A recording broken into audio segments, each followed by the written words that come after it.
I'm quitting alcohol. And I was accused yesterday in a very emotionally charged email of drinking. One of the loyal fucking listeners who possibly may have had a few too many herself last night was listening to the Oppression Chamber episode where I was on a bit of a bender and ended up bashing my good friend Andrew Roberts. And while she was listening to that, she realized, fuck, he's drinking. What date was this released?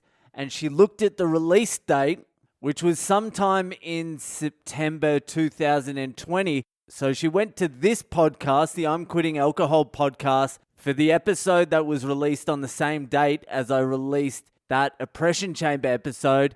And it was the one about that depressing fucking magician in San Diego. And I didn't mention that I had started drinking again in the podcast.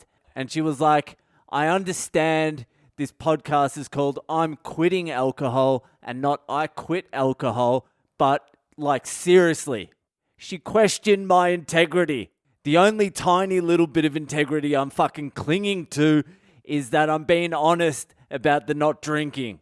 So what she thought I did was go on a 5-day bender, beat up my mate Andrew Roberts, bash Roberts, send out an episode of the Oppression Chamber, and the same night as doing all that, keep it real low-key on this podcast and do one about the sad magician, never mentioning the shit about drinking and bashing Andrew Roberts.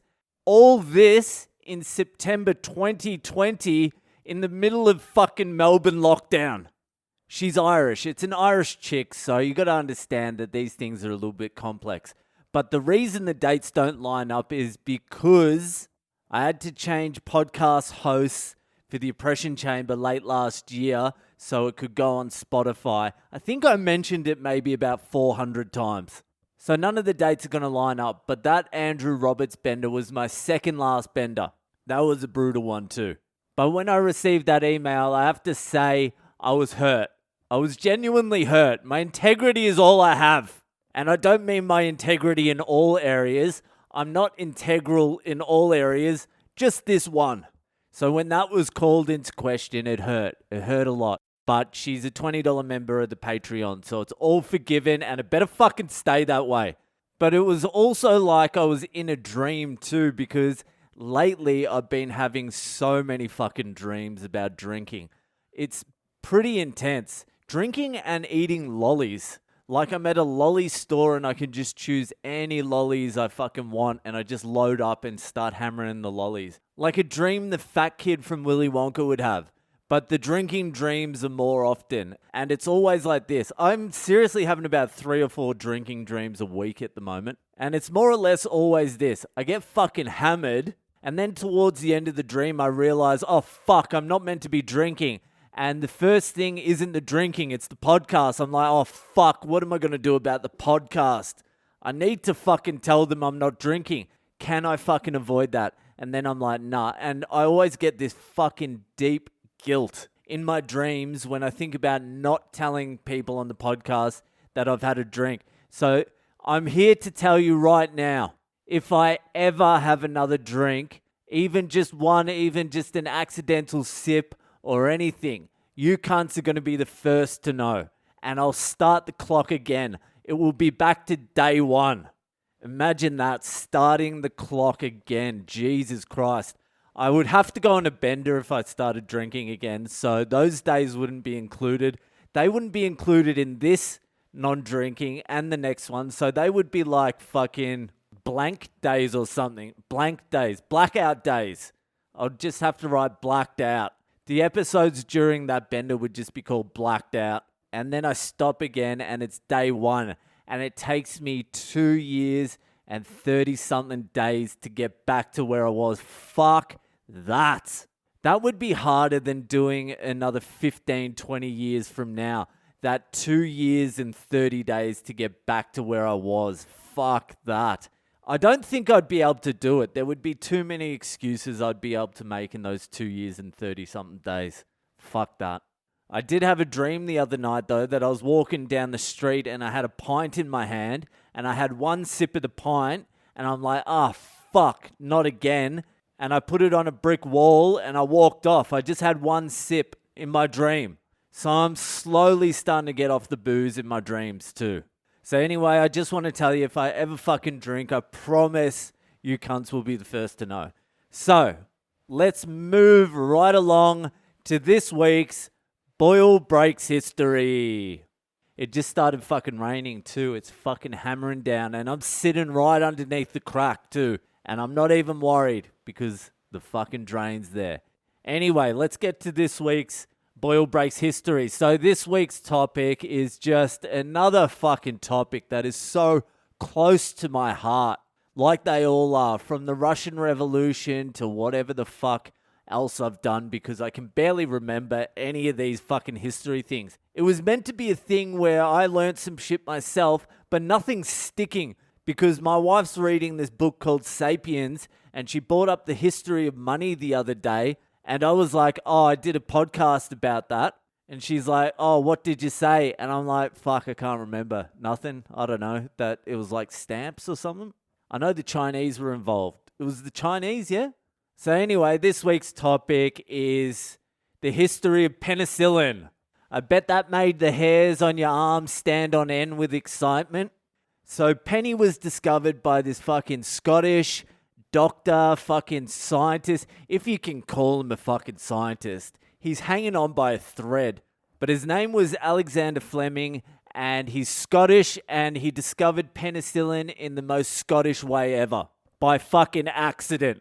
So fucking Flemmo, apparently he was a bit of a messy cunt.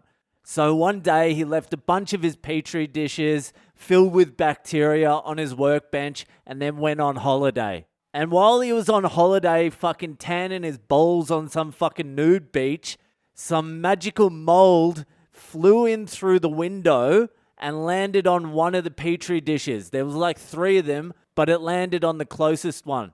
Then he got back. His balls are all brown and shiny.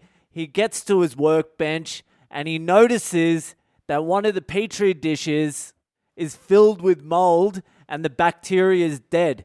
And then he looks at the other 2 that were further away and the bacteria has just grown. So that's how this arsey cunt discovered penicillin. That is barely discovering it, isn't it? He also discovered some other shit, this antimicrobial called lysozyme or some shit. And guess how he discovered that? He was fucking around with his petri dish when he was sick and some snot fell in it. Some snot fell in his petri dish and then he noticed that the snot killed some shit. And so he discovered that your snot has antimicrobial fucking resistance or some shit. I don't know how it fucking works. So anyway, that was in 1928 when the cunt got back from his holiday and he started fucking around with it and no one gave a fuck about it. Everyone ignored it. He's like, I think this can work on infections. And the medical establishment were like, yeah, I think we're just going to stick with what we're doing now. And the phlegm dog was like, but we're not doing anything. Everyone's dying. And the medical establishment were like, hey, you don't fix what ain't broke. Death is also a good cure for illness, which is hard to argue. So before penicillin, they didn't use anything. There was nothing. If you got a cut and it got infected, you're dead. They had nothing. This is in 1928. It's not that long ago. If you nicked yourself shaving your balls, you could fucking die. That's why no one trimmed back in the day. It was too fucking dangerous. There was no maintaining your bush before penicillin, I can tell you that right now. So anyway, he discovers that in 1928. And then absolutely nothing fucking happened. It got ignored for like 12 years. That's why you never trust the establishment. They take too long to pick shit up. If you've got to wait for these old stiff cunts to change their fucking mind, everyone's going to die. Even penicillin, they ignored it for 12 fucking years until some German cunt in 1940 or 39, who gives a fuck when it was? This German cunt called Ernst Chain read Fleming's report and was like, huh. So Ernst Chain was like, this could be revolutionary. And he called his boss, who was an Australian guy named Howard Florey, and they started synthesizing penicillin. They started going hard at it. They actually found a better strain of mold than fucking old Flemmo, and they found that mold on rock melon, or cantaloupe as other people call it. So the penicillin mold is actually from cantaloupe, or it was back in the day. I don't know about now. So if you can't afford penicillin, just buy a rock melon and fucking let it rot and then eat it. That's my medical advice. So they started synthesizing it or purifying it or whatever the fucking word is, and they needed help. They needed to industrialize it. So they went to the US. They did some trials. It fucking worked immediately. So they started producing it en masse because the world was in the middle of World War II and they needed something. So they pushed it through. And then by D-Day of World War II, they had enough to save a couple of dudes' lives. And that's the history of penicillin. And Alexander Fleming got the Nobel Prize, I don't know what for going on holiday, along with Ernst Chain and Howard Florey, the Australian dude. Aussie, Aussie, Aussie. Oi, oi, oi. So that's it for Boyle Breaks History this week. If you're enjoying the podcast, keep sharing it around with your friends, and I'll see ya the fuck later.